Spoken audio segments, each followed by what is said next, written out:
El verano del año 1982,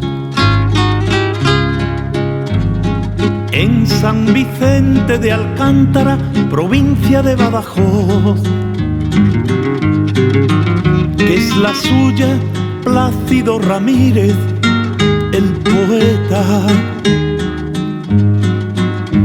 estuvo presentando su libro Vereda.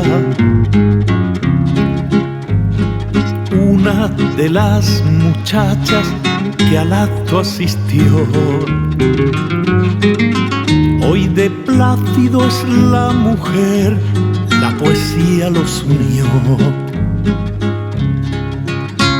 Al sur de la melancolía, añoranzas, diario azul del titiritero, escritos al amor de la noche, camino de luz, sombra y silencio, sobre su tierra y su gente, su tristeza y su alegría.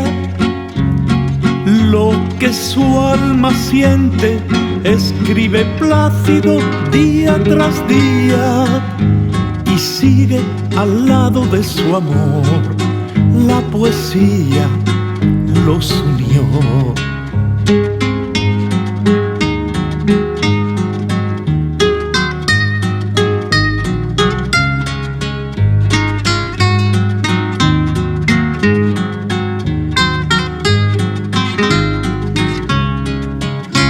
Al sur de la melancolía, añoranzas, diario azul del titiritero, escritos al amor de la noche, camino de luz, sombra y silencio, sobre su tierra y su gente, su tristeza y su alegría.